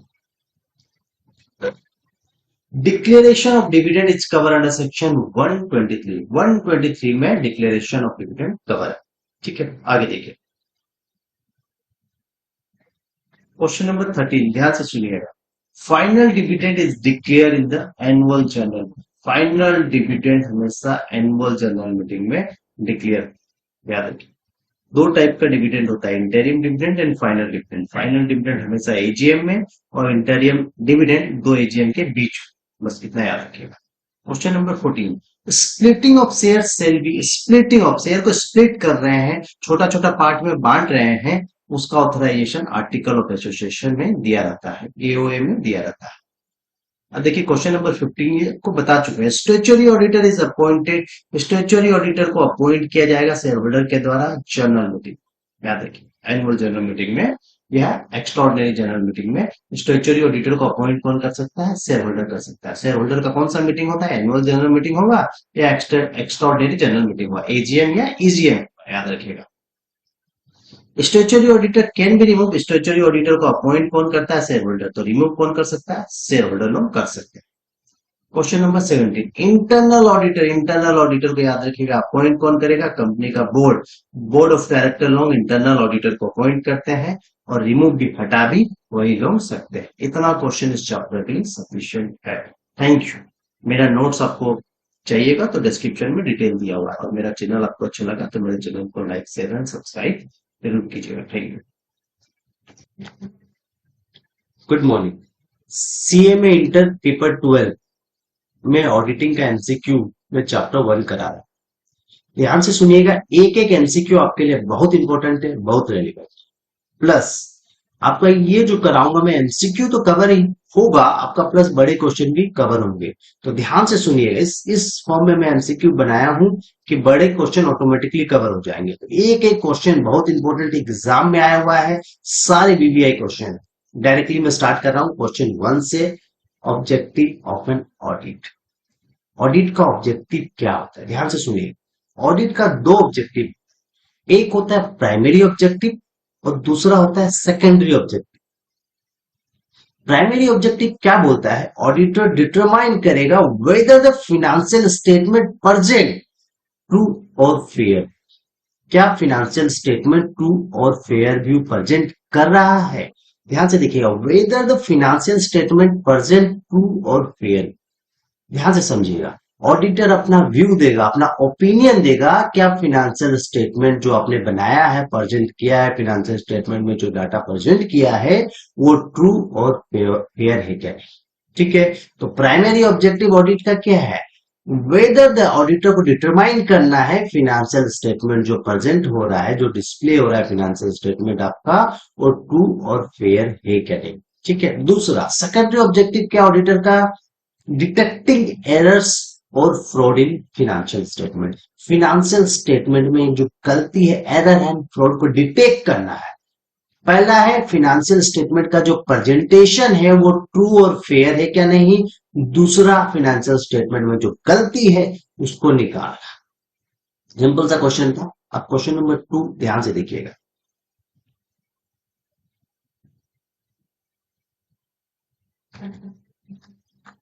Question number 2, relationship between accounting and auditing. ध्यान से सुनिएगा, बहुत इंपॉर्टेंट क्वेश्चन, एग्जाम क्वेश्चन है। Exam question, relationship between accounting and auditing के बीच में रिलेशनशिप क्या है, डिफरेंस क्या है, वो बताना है। या देखिए, ऑडिटिंग में क्या होता है, चेकिंग द ट्रांजेक्शंस। ऑडिटिंग में ऑडिटर जो है आपका बुक्स का अकाउंट्स को चेक करता है, चेकिंग द ट्रांजेक्शन, आपका फिनेंशियल डाटा चेक किया जाता है ऑडिट के अंदर। दूसरा पॉइंट, ऑडिटिंग का काम कौन करता है, auditor, done by the work done by the auditors. Simple सा चीज है, दो पॉइंट याद रखना है। ऑडिटिंग में आपका जो ट्रांजेक्शन को चेक किया जाता है, फिनेंशियल ट्रांजेक्शन, फिनेंशियल डाटा को चेक किया जाता है। दूसरा, ऑडिटिंग का काम work done by the auditors. दूसरा, अब देखिए अकाउंटिंग में ऐसे दो पॉइंट आपको याद रखना है। अकाउंटिंग के अंदर फिनेंशियल डाटा को बनाया जाता है, ट्रांजेक्शन का एंट्री किया जाता है, तो प्रिपेयर फिनेंशियल स्टेटमेंट। दूसरा, अकाउंटिंग का काम अकाउंटेंट करता है, work done by the accountant. Exam question एकदम ध्यान से सुनिए। क्वेश्चन नंबर 3, ये भी आपका एग्जाम क्वेश्चन है। अच्छा से मैं देखिए लिख दे रहा हूं कि दिस इज एग्जाम, एग्जाम में आया हुआ क्वेश्चन है, बहुत इंपॉर्टेंट है, ध्यान से सुनिए। Relationship between audit and investigation. Audit और इन्वेस्टिगेशन के बीच में रिलेशनशिप क्या है। ऑडिट में क्या होता है, audit check on financial aspect. Audit में ऑडिटर आपका फिनेंशियल ट्रांजेक्शन को ही सिर्फ चेक करता है, नॉन फिनेंशियल ट्रांजेक्शन चेक नहीं होता है। लेकिन इन्वेस्टिगेशंस में याद रखिएगा, आपका financial plus non financial aspect में आपको देखा जाता है। इन्वेस्टिगेशन में financial plus non financial data आपका देखा जाता है। दूसरा, इन्वेस्टिगेशन में क्या होता है, डेप्थ एग्जामिनेशन, एकदम डिटेल में हर एक चीज को डेप्थ माने एकदम अंदर घुस के देखा जाता है एरर्स एंड फ्रॉड को निकालने के। ठीक है, ऑडिटर में ऑडिटर अपना ओपिनियन देता है, वो टेस्ट चेकिंग को यूज करता है, लेकिन इन्वेस्टिगेशन में टेस्ट चेकिंग प्रोसीजर को यूज नहीं करते, ईच एंड एवरी एस्पेक्ट को डिटेल में चेक किया जाता है, तो उसी को बोलते हैं depth examination to detect errors और फ्रॉड। ठीक है, क्वेश्चन नंबर 4, बहुत सिंपल सा क्वेश्चन है। Audit is derive from Latin word O'Dwyer, O'Dwyer word से ऑडिट का जन्म हुआ है। ठीक है, क्वेश्चन नंबर 5 देखिए, audit is the examination of days of business. Audit क्या होता है, बुक्स ऑफ अकाउंट्स को एग्जामिन किया जाता है ऑडिट, बस इतना याद रखना। क्वेश्चन नंबर 6, क्वेश्चन नंबर 6 ध्यान से सुनिए। Auditing is done with the principle और रूल्स सेट इन, मतलब बोलता है कि ऑडिटिंग का रूल्स कहाँ रहता है, कहां पर लिखा हुआ रहता है ऑडिटिंग का रूल्स। ऑडिट जिस रूल्स रेगुलेशन को फॉलो करते हुए करना है वो कहां लिखा रहता है, रूल्स ऑफ ऑडिट कहां लिखा रहता है, ऑडिटिंग स्टैंडर्ड्स में। रूल्स ऑफ अकाउंट्स कहां लिखा रहेगा, अकाउंटिंग स्टैंडर्ड में। वैसे रूल्स ऑफ ऑडिटिंग जो प्रिंसिपल ऑफ ऑडिटिंग कहां रहेगा, ऑडिटिंग स्टैंडर्ड में। सिंपल सा चीज। क्वेश्चन नंबर 7 ध्यान से सुनिएगा, ये करा चुका हूं। An in-depth examination, in depth examination to detect error and fraud कहाँ रहता है? इन्वेस्टिगेशन के अंदर होता है, डिटेल में एग्जामिन किया जाता है। ये करा चुका हूं। क्वेश्चन नंबर 8 और 9 याद रखिएगा। An audit in which auditor review the performance of entity, entity का परफॉर्मेंस को मेजर किया जाता है ऑपरेशन ऑडिट में, याद रखिएगा। एंटिटी कैसा परफॉर्मेंस कर रहा है, एंटिटी का ऑपरेशन कैसा परफॉर्मेंस कर रहा है, मैंने परफॉर्मेंस ऑफ द एंटिटी या performance of operation of entity same चीजें याद रखिएगा। एंटिटी का परफॉर्मेंस जो टाइप ऑफ ऑडिट होती है ऑपरेशनल ऑडिट में कवर है, याद रखिएगा। कोई भी ऑर्गेनाइजेशन का परफॉर्मेंस को चेक करने के लिए आपको ऑपरेशनल, उसको ऑपरेशंस का ऑडिट करना पड़ेगा, ऑपरेशनल ऑडिट करना। क्वेश्चन नंबर 9 ध्यान से सुनिएगा। An audit in which the auditor review the policy made by the management, management का पॉलिसी को रिव्यू करना है तो इंटरनल ऑडिट करना पड़ेगा। मैनेजमेंट का ऑडिट मतलब इंटरनल ऑडिट, याद रखिए। तो मैनेजमेंट का पॉलिसी का रिव्यू, ध्यान से सुनिएगा, मैनेजमेंट का कोई भी ऑडिट हो इंटरनल ऑडिट होगा, मैनेजमेंट से रिलेटेड, याद रखिएगा। तो मैनेजमेंट का पॉलिसी को रिव्यू करने के लिए अपने को इंटरनल ऑडिट करना पड़ता है। क्वेश्चन नंबर 10 ध्यान से सुनिएगा। This audit is conducted at the end of the accounting, accounting year के एंड में, याद रखिए, एनुअल ऑडिट या फाइनल ऑडिट ही होती है। और बीच में होगा तो उसको इंटरिम ऑडिट या इंटरनल ऑडिट आप बोल सकते हैं। तो ईयर एंड में हमेशा याद रखिएगा फाइनल ऑडिट या annual audit, annually annual audit बोलते हैं उसको, या फाइनल ऑडिट भी लिखिए, कोई दिक्कत नहीं है। और बीच में होगा तो उसको इंटरिम ऑडिट या इंटरनल ऑडिट बोलेंगे। तो देखिए, this audit is conducted at the end of the accounting year, it is called annual audit, and this audit is conducted between two annual accounts is known as interim audit, और आपको internal audit भी बोल सकते हैं। अब देखिए next question में आ जाइए। क्वेश्चन नंबर 12 ध्यान से सुनिएगा, ध्यान से सुनिएगा। इंटरनल ऑडिट बोलता है internal audit limit is applicable to every days company. वह कौन सी कंपनी है जिसपे इंटरनल ऑडिट हमेशा एप्लीकेबल है? याद रखिएगा, हर लिस्टेड कंपनी पे इंटरनल ऑडिट एप्लीकेबल है। 3 पॉइंट याद रखिएगा। देखिए, एवरी लिस्टेड कंपनी जिसपे इंटरनल ऑडिट हमेशा एप्लीकेबल है, लेकिन पब्लिक कंपनी के लिए क्या प्रोविजन बोला गया? देखिए, वह पब्लिक कंपनी जिसका पेड अप कैपिटल 50 करोड़ और उससे ज्यादा होगा, या टर्नओवर 200 करोड़ और ज्यादा होगा, या लोन 100 करोड़ से ज्यादा होगा प्रीवियस फाइनेंशियल ईयर, उसके ऊपर इंटरनल ऑडिट एप्लीकेबल होता है। तो लिस्टेड कंपनी तो सब कवर है, पब्लिक कंपनी के लिए 3 कंडीशन दिया हुआ है। प्राइवेट कंपनी के लिए बोलता है यदि टर्नओवर 200 करोड़ से ज्यादा है या लोन उसका 100 करोड़ से ज्यादा है पिछला साल, पिछला बैलेंस शीट के हिसाब से, तो उस पर इंटरनल ऑडिट एप्लीकेबल हो जाएगा। तो लिस्टेड कंपनी सारी कवर है, अनलिस्टेड पब्लिक कंपनी के लिए 3 प्रोविजन है और प्राइवेट कंपनी के लिए 2 प्रोविजन है। उसके बेसिस में इंटरनल ऑडिट एप्लीकेबल है। ये एग्जाम का क्वेश्चन है, ध्यान से देखिएगा। नेक्स्ट क्वेश्चन में आ जाते हैं। अब आ रहे हैं हम लोग फिल इन द ब्लैंक। ध्यान से सुनिएगा, ध्यान से सुनिएगा। Fill in the blank. Name 3 parties involve in an audit.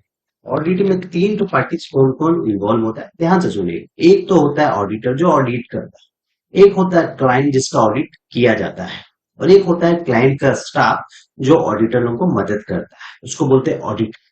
तो द क्लाइंट, ऑडिटर एंड ऑडिटी। ऑडिटी मतलब क्लाइंट का स्टाफ, याद रखिएगा। क्वेश्चन नंबर 2 बहुत सिंपल सा है। The DS is also expected to provide the resources needed to accompany the audit. Auditor को जो रिसोर्सेज चाहिए वह कौन प्रोवाइड करता है? क्लाइंट का स्टाफ रूम करता है, ऑडिट करता है, जिसके कारण ऑडिटर अपना ऑडिट कंप्लीट कर पाता है। बहुत सिंपल सा चीज। क्वेश्चन नंबर 3 ध्यान से सुनिएगा। Various type of quality audit are, कितना प्रकार का क्वालिटी ऑडिट होता है? प्रोडक्ट का, प्रोसेस का, मैनेजमेंट का, रजिस्ट्रेशन का, सबका होता है क्वालिटी ऑडिट, याद रखिएगा। All of the DS audit is done by the employ of the company. Company का एम्प्लॉय कौन सा ऑडिट कर सकता है? याद रखिएगा, इंटरनल ऑडिट। कंपनी का मैनेजमेंट कौन सा ऑडिट कर सकता है? Internal audit. याद रखिएगा, जो ऑडिट कंपनी का एम्प्लॉय के द्वारा होती है उसको इंटरनल ऑडिट बोलते हैं। DS audit. क्वेश्चन नंबर 5 ध्यान से सुनिएगा।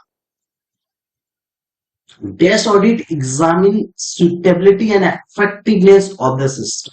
आपका सिस्टम का सुटेबिलिटी एंड इफेक्टिवनेस कौन सा ऑडिट में किया जाता है? Quality audit. याद रखिए, सिंपल सा चीज है।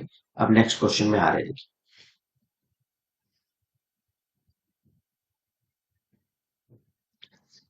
Question number 6, N audit is usually conducted in 3 steps.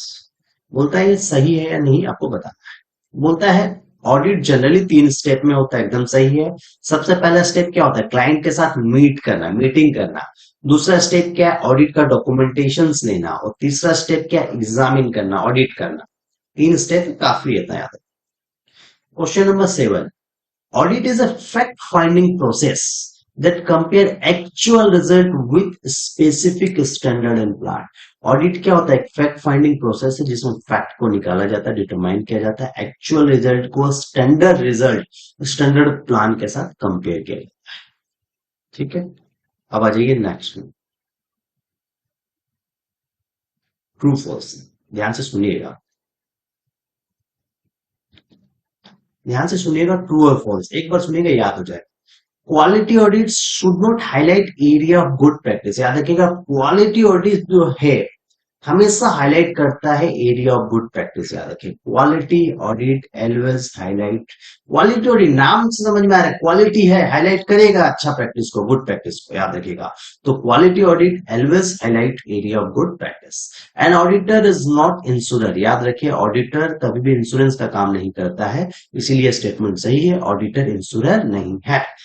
Question number 3, there is no difference between statutory and external audit. हमेशा डिफरेंट है, स्टैट्यूटरी और एक्सटर्नल ऑडिट के बीच डिफरेंस है। ठीक है, क्वेश्चन नंबर 4, ध्यान से सुनिएगा, the time required and cost involve in an external audit are much higher as compare to internal audit. बोलता है एक्सटर्नल ऑडिट का खर्चा हमेशा इंटरनल ऑडिट से ज्यादा होता है, क्योंकि इंटरनल ऑडिट कंपनी का स्टाफ लोग भी कर सकता है, और कंपनी का स्टाफ करेगा तो एक्स्ट्रा पैसा उसको नहीं देना पड़ेगा, इसीलिए एक्सटर्नल ऑडिट का खर्चा हमेशा इंटरनल ऑडिट से ज्यादा होता है। Question number 5, the auditor examine in depth the implementation of the quality system. याद रखिए, इन डेप्थ एग्जामिनेशन से इन्वेस्टिगेशन में होता है, ऑडिट में नहीं होता है, इसलिए आंसर होगा false. Question number 6, an investigation is done with the general acceptable auditing procedure. याद रखिए, ऑडिटिंग डन होता है ऑडिटिंग प्रोसीजर, ऑडिटिंग स्टैंडर्ड को फॉलो करते हुए। इन्वेस्टिगेशन के ऊपर ये चीज एप्लीकेबल नहीं है। Question number 7, the primary objective of the audit is to detecting errors and fraud. याद रखिए, ये ऑडिट का सेकेंडरी ऑब्जेक्टिव है, ये प्राइमरी ऑब्जेक्टिव नहीं है, तो आंसर होगा false. Question number 8, auditor has right to disclose the client information to a third party. Auditor का काम कॉन्फिडेंशियल काम होता है, ऑडिटर कभी भी अपना क्लाइंट का इंफॉर्मेशन थर्ड पार्टी को डिस्क्लोज नहीं कर सकता है। याद रखिएगा, वो प्रोफेशनल एथिक्स के अगेंस्ट होगा, तो ऑडिटर का राइट नहीं है क्लाइंट का इंफॉर्मेशन डिस्क्लोज करना। Question number 9, the concept of true और fair view is a fundamental concept in auditing. याद रखिए, true and fair view company का प्राइमरी ऑब्जेक्टिव हो सकता है ऑडिट का, लेकिन फंडामेंटल कंसेप्ट नहीं। आंसर होगा फॉल्स। अब आ जाइए नेक्स्ट क्वेश्चन की तरफ से, मैचिंग। ध्यान से सुनिएगा, ठीक है, मैचिंग ध्यान से सुनिएगा। SA 200 ऑडिटिंग स्टैंडर्ड 200 की बात कर रहा है। Auditing standard 200 basic principle governing and audit. या देखिए, बेसिक प्रिंसिपल है ऑडिट करने का, उसी को बोलते हैं SA 200। ऑडिटिंग स्टैंडर्ड 200 में बेसिक प्रिंसिपल दिया है कि आप ऑडिट कैसे करोगे। Question number 2, tax audit limit for a person caring on profession. जो प्रोफेशन है, मतलब बिजनेस नहीं कर रहा है, प्रोफेशनल है, चार्टर्ड अकाउंटेंट, कंपनी सेक्रेटरी, उसके लिए यदि इनकम उसका टर्नओवर जो एक्सीड 50 लाख से ज्यादा होगा उसका, तब उसको टैक्स ऑडिट कराना पड़ेगा। और कंपनी के लिए याद है कि 10 करोड़ से ज्यादा यदि उसका टर्नओवर होगा कंपनी का, तो कंपनी को टैक्स ऑडिट कराना पड़ेगा। Question number 4, annual audit final audit को बोलते हैं। प्राइमरी ऑब्जेक्टिव ऑडिट का क्या है, determine whether the financial statement present true और फेयर।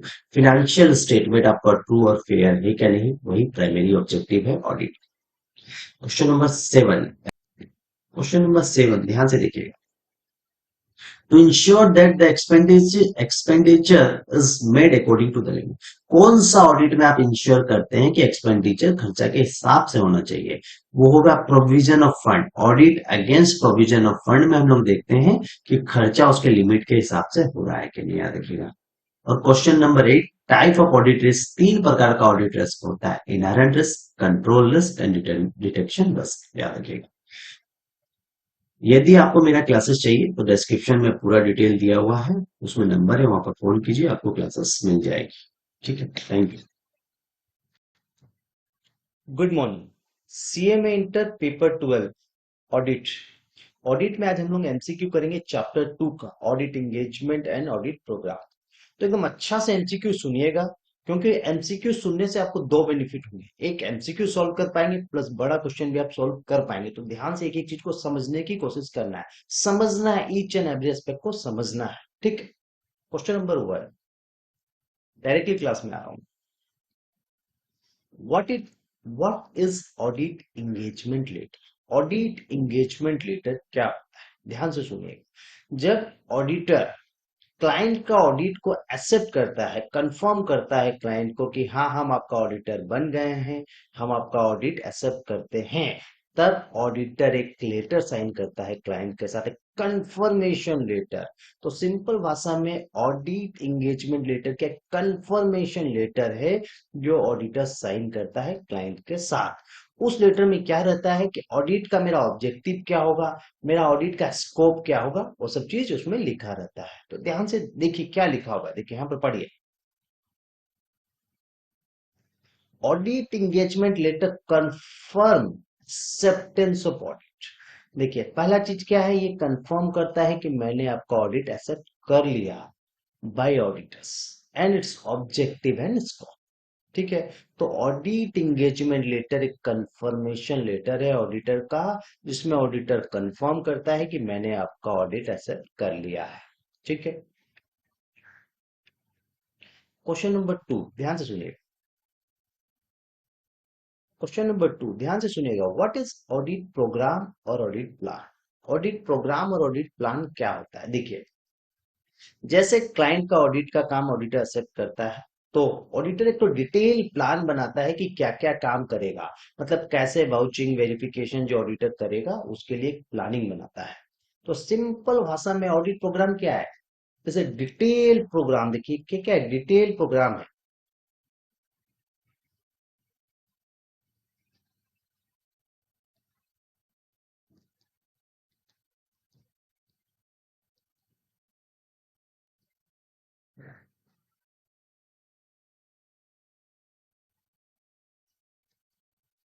एक क्या है, detail program of the audit work to be perform. एक तो डिटेल प्रोग्राम है जिसमें ऑडिट में क्या क्या काम करेगा, उसका एक तो डिटेल प्लान बनाएगा कि वाउचिंग कैसे करेंगे, वेरिफिकेशन कैसे करेंगे, उसका एक तो प्लान बनाएगा, एक डिटेल प्लान बनाएगा, उसी को ऑडिट प्रोग्राम या ऑडिट प्लान बोलते हैं। बहुत सिंपल सा चीज था। अब क्वेश्चन नंबर 3 में आइए। सिंपल सा भाषा में बोलता है, audit report reflect the work done bye auditors. बहुत सिंपल सा है, ऑडिट रिपोर्ट क्या चीज रिफ्लेक्ट करेगा, ऑडिटर का काम को ही रिफ्लेक्ट करेगा। बहुत सिंपल सा क्वेश्चन था। देखिए क्वेश्चन नंबर 4 ध्यान से सुनिए। Audit program is a days of audit procedure. Audit procedure का, ऑडिट प्रोग्राम क्या, एक तो प्लान बनाता है, ऑडिट का प्लान ये काम करेंगे, तो एक तो चेकलिस्ट है। सिंपल भाषा में ऑडिट प्रोग्राम एक क्या है, ऑडिट प्लान क्या है, चेकलिस्ट है ऑडिट प्रोसीजर्स का। ऑडिट प्रोसीजर में ये काम होगा, उसका एक सिंपल भाषा में चेकलिस्ट है। ठीक है, अब नेक्स्ट क्वेश्चन में आएगा। क्वेश्चन नंबर 5 ध्यान से समझिएगा। The reliability of audit evidence depend on days and days. जो ऑडिट का काम है, जो ऑडिट का एविडेंस है, हम लास्ट में पढ़ाएंगे ऑडिट एविडेंस क्या होता है। बस याद रखिए ऑडिट एविडेंस दो चीज पर डिपेंड करता है, इंटरनल और दूसरा एक एक्सटर्नल सोर्स। इंटरनल सोर्स मतलब ऑडिटर खुद जो ऑडिट करके निकाला है, और एक्सटर्नल सोर्स मतलब डेटर क्रेडिटर वगैरह का कंफर्मेशन, मतलब दूसरा पार्टी उस चीज को कंफर्म की। ठीक है, अब देखिए क्वेश्चन नंबर 6 में आ रही। क्वेश्चन नंबर 6 ध्यान से सुनिए। Audit report is the days of every audit. Audit report क्या, फाइनल प्रोडक्ट है, ऑडिट का आउटपुट है, सिंपल सा भाषा में। तो ऑडिट रिपोर्ट क्या, फाइनल प्रोडक्ट है ऑडिट। ठीक है, question number 7। Audit report reflect the real position of days of the company. कुछ नहीं समझ में आएगा, फिनेंशियल स्टेटमेंट, कंपनी का फिनेंशियल स्टेटमेंट को ही ऑडिट रिपोर्ट रिफ्लेक्ट करता है, सिंपल सा चीज है। या फिनेंशियल स्टैट्यूट लिख दीजिए, कोई बात नहीं, दोनों सेम चीज। तो audit report reflect the financial position of the company, simple भाषा, ठीक है। Question number 8, audit working papers are the records of planning and executions of audit engagement। बहुत सिंपल सा क्वेश्चन था। क्वेश्चन नंबर 9 में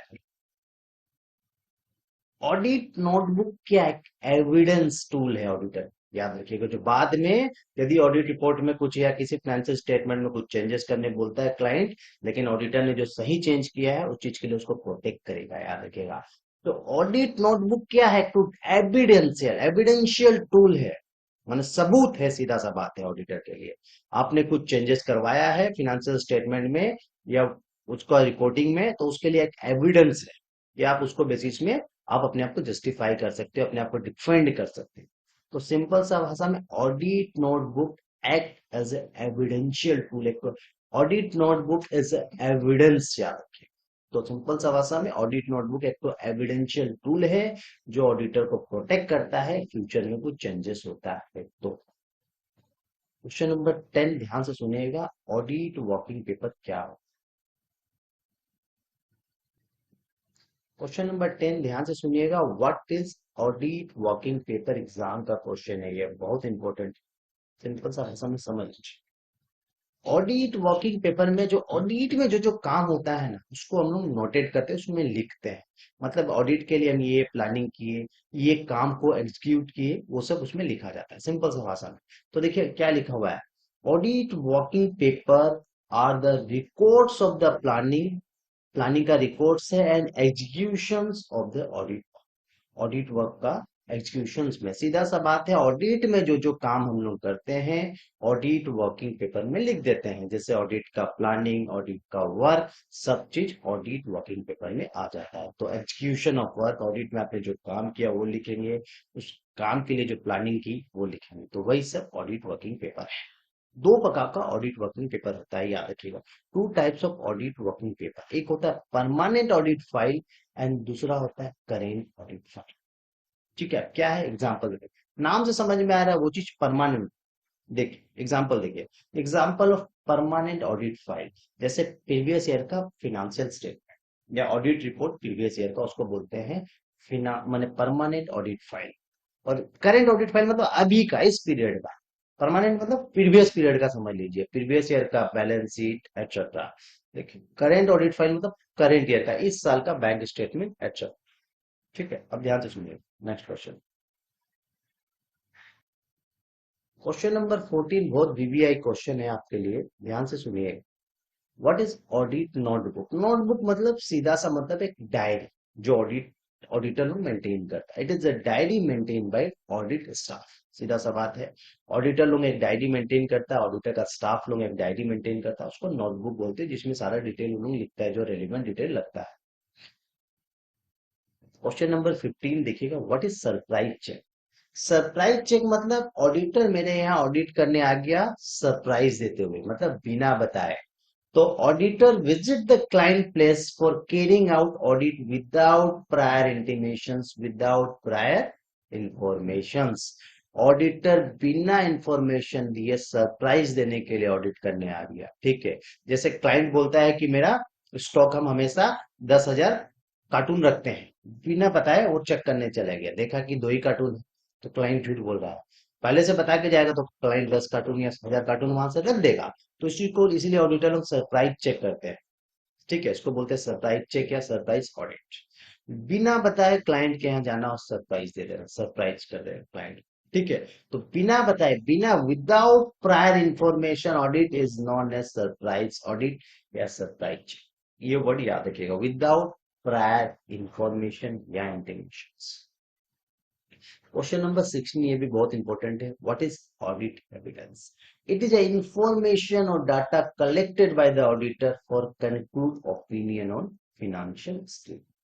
देखिए ऑडिटर ऑडिट किया, ठीक है, उस वो कोई चीज बोल रहा है कि आपको, क्लाइंट को बोल रहा है कि आपने ये चीज ऐसे गलत किया है, तो उसके लिए उसको कुछ इंफॉर्मेशन और डाटा कलेक्ट करना पड़ेगा। जैसे टीडीएस काटना था 1000 रुपया, क्लाइंट ने काटा 500 रुपया, 600 रुपया काटा, वो क्लाइंट को बोल रहा है कि ये देखिए टीडीएस का स्टेटमेंट देखिए, आपका क्लाइंट का बिल देखिए, उसके हिसाब से आपको टीडीएस 1000 रुपया ही काटना चाहिए। तो इंफॉर्मेशन और data collected by the opinion, माने इंफॉर्मेशन और डाटा ऑडिटर कलेक्ट करेगा अपना फिनेंशियल स्टेटमेंट के ऊपर ओपिनियन देने के लिए, उसी को बोलते हैं ऑडिट एविडेंस। बहुत चीजें, what is audit evidence? Sufficient and appropriate audit evidence होना चाहिए ऑडिटर के पास, ये वर्ड आपको पता होना चाहिए। इट इज इंफॉर्मेशन और data collected by the auditor for conclude, for giving opinion on financial statement. बहुत सिंपल सा चीज है ऑडिट एविडेंस क्या होता है। देखिए अब नेक्स्ट क्वेश्चन में आ जाइए। क्वेश्चन नंबर 17 ध्यान से सुनिएगा। Method for obtaining audit evidence. Audit evidence collect करने का क्या क्या मेथड? सिंपल सा, ऑडिटर इंस्पेक्शंस करता है, इंस्पेक्शंस के बेसिस में ऑब्जर्वेशंस करेगा, फिर उसका इंक्वायरी करेगा, फिर उसको यदि कुछ लगेगा कंप्यूटेशंस करेगा और एनालिसिस करेगा। सिंपल सा चीज है, ये बड़ा क्वेश्चन में मैं डिटेल में समझाया, खाली ये बता देना जरूरी था। 3 फेजेस ऑफ ऑडिट, ऑडिट का 3 फेज होता है, ध्यान से सुनिएगा। 3 फेजेस ऑफ ऑडिट। सबसे पहला प्राइमरी ऑडिट वर्क या प्रिलिमिनरी ऑडिट वर्क बोल सकते हैं। तो प्राइमरी ऑडिट वर्क में क्या होता है? Audit engagement letter, conduct of an audit, उसके बाद ऑडिटर ऑडिट करेगा, उसके बाद अपना रिपोर्ट सबमिट करेगा। तो primary audit work, conduct of an audit और submission of an audit report, ये 3 फेज होता है ऑडिट का। बहुत सिंपल सा चीज है, इसको समझ लीजिए। अब देखिए क्वेश्चन नंबर 19, बहुत इंपॉर्टेंट क्वेश्चन है। The basic element of the audit, audit report के अंदर क्या क्या होता है ये पूछो। तो सबसे पहला होता है, देखिए टाइटल, टाइटल मतलब उसका हेडिंग क्या है, जैसे audit report is the heading. दूसरा एड्रेस, मतलब किसको दिया जा रहा है, शेयर होल्डर लोगों को दिया जा रहा है। उसका ओपिनियन क्या है ऑडिटर्स का, वो देखना, ओपिनियन और इंट्रोडक्शन पैराग्राफ। स्कोप क्या है, स्कोप क्या ऑडिटर वो बताना है। ऑडिटर का ओपिनियन या ओपनिंग और इंट्रोडक्शन पैरा लिख सकते हो। ओपनिंग में ऑडिटर अपना बेसिक जो ओपनिंग रहता है वो देगा, कंपनी के बारे में बताएगा, स्कोप बताएगा ऑडिटर का क्या, ऑडिटर का ओपिनियन बताएगा, डेट ऑफ द रिपोर्ट क्या है, प्लेस ऑफ द सिग्नेचर्स क्या है। ये सिंपल सा चीज है, ये मैं डिटेल में पढ़ाया हूँ, डिटेल क्लास में देखिए, खाली नाम याद रख लीजिए। क्वेश्चन नंबर 21 ध्यान से सुनिएगा, खाली CAAT stand for computer assistant auditing technique है, बस इतना याद रखिएगा। क्वेश्चन नंबर 22 में आ जाइए। Chartered accountant have to retain the working paper, जो वर्किंग पेपर है ऑडिटर 7 साल तक रखता है, याद रखिएगा।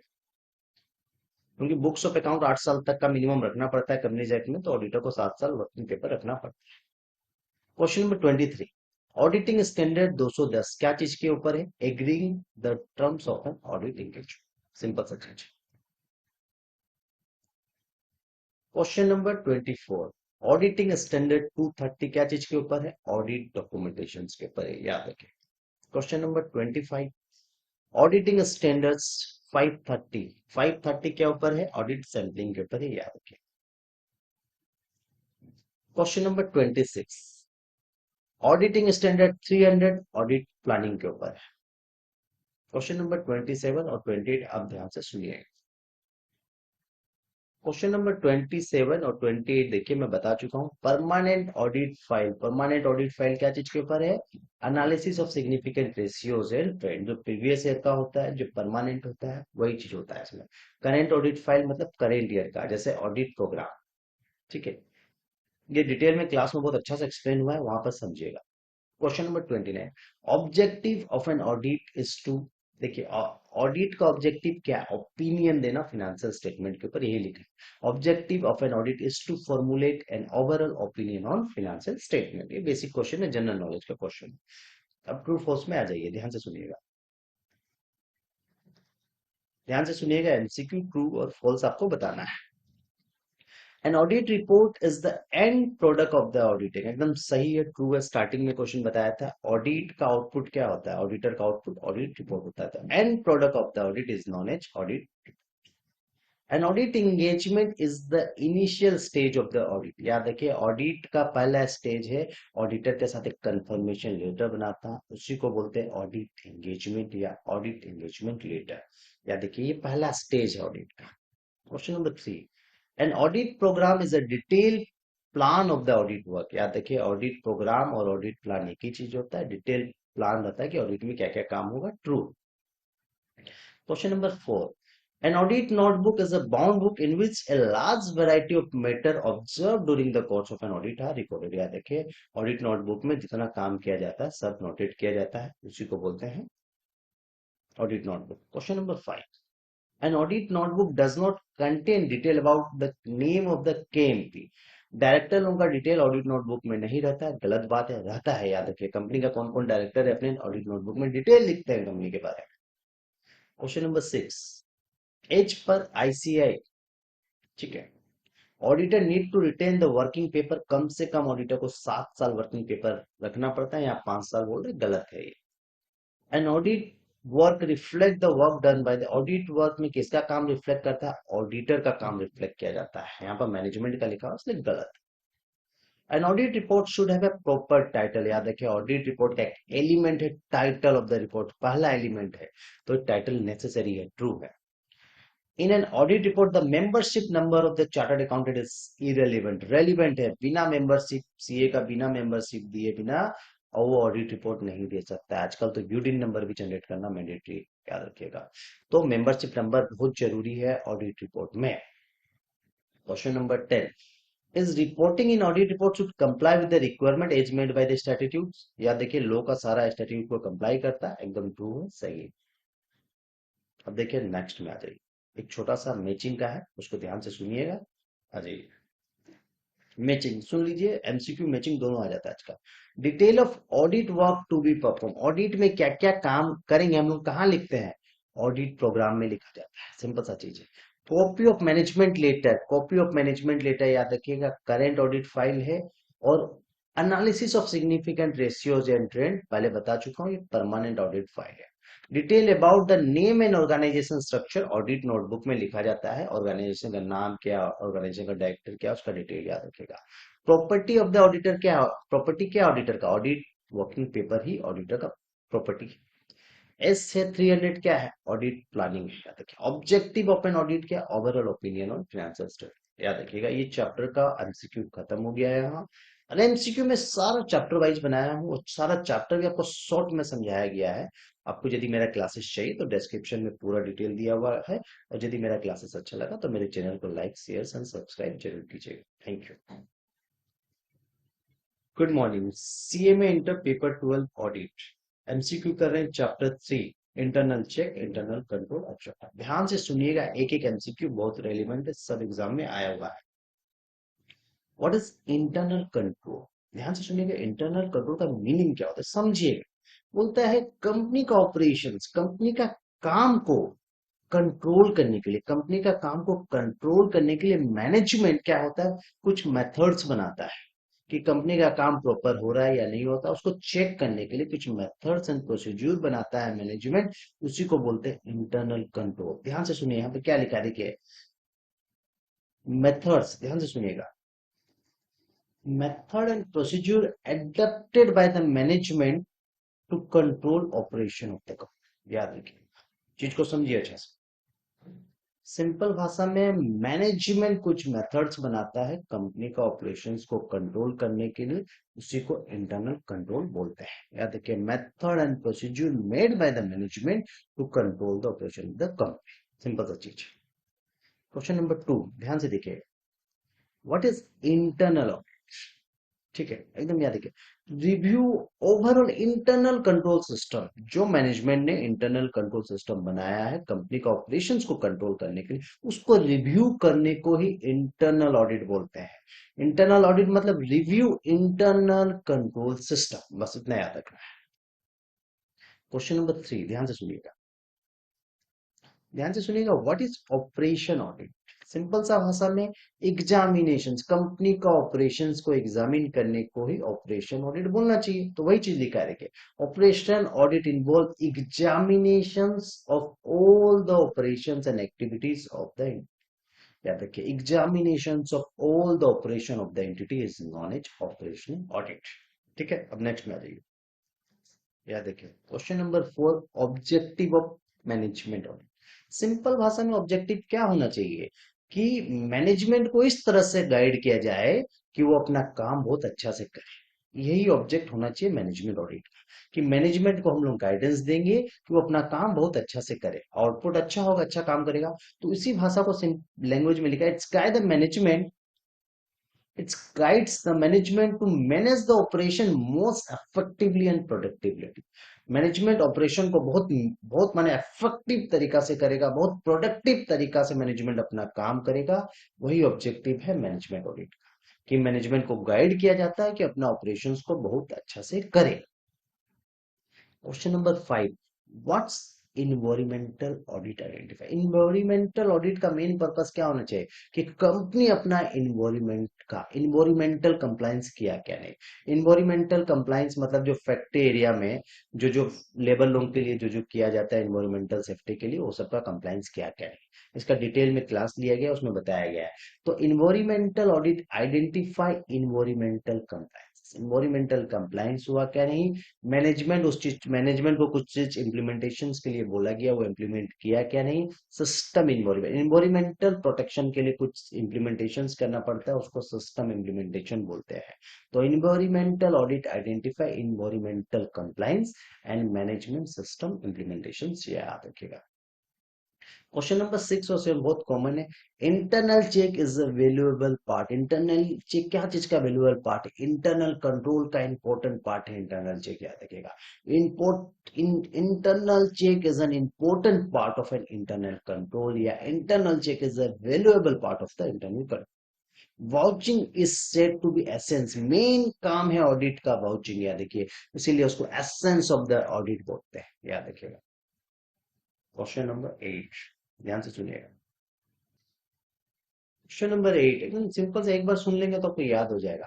Providing the truth means vouching of expenses, या proving the truth means vouching of expenses. याद देखिए, ट्रूथ मतलब क्या, आप सच कैसे निकाल पाओगे, वाउच करके, वेरिफिकेशंस करके। तो वाउचिंग ऑफ एक्सपेंसेस से ही खर्चा का ट्रूथ या प्रूविंग जो होगा वो निकलेगा, याद रखिए। Question number 9, cut off procedure आज जनरली, कट ऑफ प्रोसीड्यूर हम लोग ट्रांजेक्शन का लिमिट सेट कर देते हैं कि वहीं तक ऑडिट करेंगे, या उससे ऊपर वाला आइटम का ऑडिट किया जाता है, उसको कट ऑफ प्रोसीड्यूर बोला जाता है, जो ट्रेडिंग ट्रांजेक्शन में जनरली फॉलो करते हैं। ठीक है। क्वेश्चन नंबर 10, टेस्ट चेकिंग क्या, सब्जेक्टिव के बेसिस में, सब्जेक्टिव आइटम के बेसिस में टेस्ट चेकिंग होता है, और ये ऑडिटर का चॉइस पर डिपेंड करता है, याद रखिएगा। Question number 11, the internal auditor, company का इंटरनल ऑडिटर मैनेजमेंट अपॉइंट करता है, external auditor statutory auditor company का शेयर होल्डर अपॉइंट करता है, याद रखेगा। तो इंटरनल ऑडिटर कौन अपॉइंट करता है, management. Question number 12, concept related to internal check is known as organisational independence के ऊपर depend. Internal audit is an independent appraisal activity है, याद रखिएगा। इंडिपेंडेंट ऑडिट एक अपना खुद का independent appraisal activity. Question number 14, multiple choice question है, ध्यान से सुनिएगा।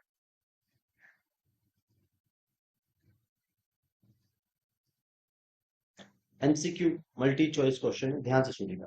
The purpose of the internal audit is to protect the asset of the company, याद रखिए। इंटरनल ऑडिट क्या है, कंपनी का एसेट को सेव करने के लिए, प्रोटेक्ट करने के लिए किया जाता है, सिंपल सा चीज। क्वेश्चन नंबर 2 में आ जाइए।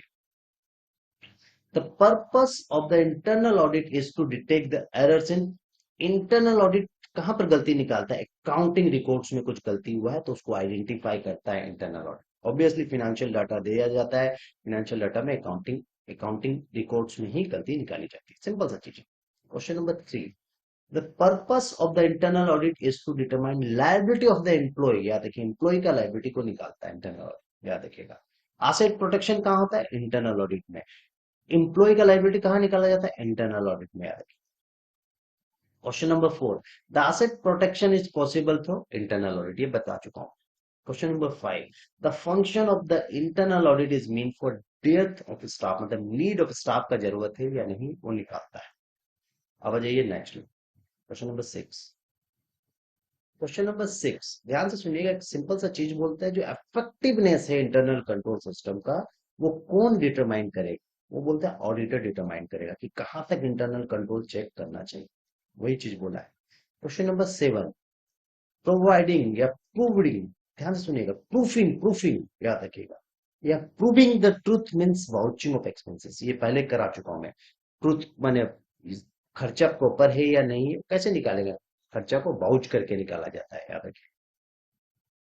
Question number 8, checklist contains the instruction to be followed by the audit assistant.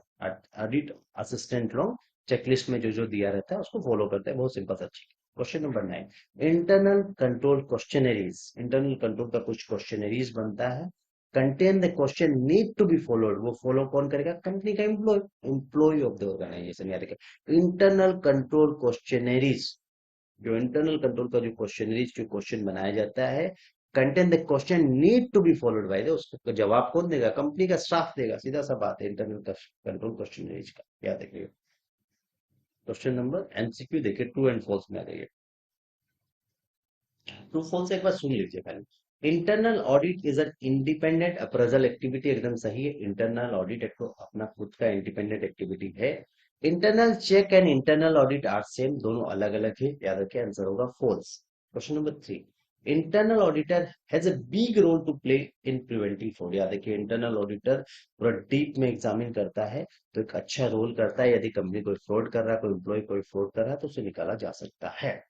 Audit committee is only luxury to the company. Audit committee का बहुत सारा फंक्शन है, ऑडिटर को अपॉइंट करना, किस ऑडिटर को अपॉइंट करेगा, बोर्ड को रेकमेंड करेगा, और अदर बहुत फंक्शन है, सिर्फ लग्जरी नहीं है, याद रखिए। आंसर होगा false. Question number 5, internal audit is a function distinct from authorisation and recording. याद देखिए, इंटरनल ऑडिटिंग का दूसरा फंक्शन सब भी है, यही बोल रहा है। आंसर होगा true. Question number 6, special consideration is applicable for audit of expenses of A company. याद रखिए, एक्सपेंसेस का ऑडिट के लिए स्पेशल कंसिडरेशन दिया जाता है, सही, true. Internal auditor of A company cannot be it's cost auditor. Cost auditor और इंटरनल ऑडिटर अलग होते हैं। कंपनी में 3 ऑडिटर होते हैं, cost auditor, statutory auditor and and company secretary, secretarial audit, तो तीनों अलग अलग। कट ऑफ प्रोसीड्यूर, याद रखिए, ट्रेडिंग ट्रांजेक्शन्स में अप्लाई किया जाता है, ये पहले बता चुका। Question number 9, unexplained decrease in the gross profit ratio में result due to fictitious sales. किसी भी कारण से ग्रॉस प्रॉफिट कम हो सकता है, यदि खर्चा ज्यादा हो गया वो भी रीजन हो सकता है, तो आंसर होगा false. Question number 10, proving the truth means vouching of expenses, ये बता चुका हूँ, ट्रूथ। क्वेश्चन नंबर एमसीक्यू, ध्यान से सुनिएगा, मैचिंग एकदम ध्यान से सुनिएगा। इंड एस 37 कंटीजेंट लाइबिलिटी के ऊपर है, सबको पता है। और ऑडिटिंग स्टैंडर्ड 265 में क्या होता है कि डेफिशिएंसी इन इंटरनल कंट्रोल का जो डेफिशिएंसी है मैनेजमेंट को बताया जाता है, वही चीज बोला गया है। सेक्शन 138 इंटरनल ऑडिटर के ऊपर है, और इंटरनल चेक मतलब एक आदमी का काम दूसरा आदमी चेक करेगा, उसी को इंटरनल चेक बोलते हैं। Work perform by one person is check by another person is known as internal check. ठीक है, थैंक यू।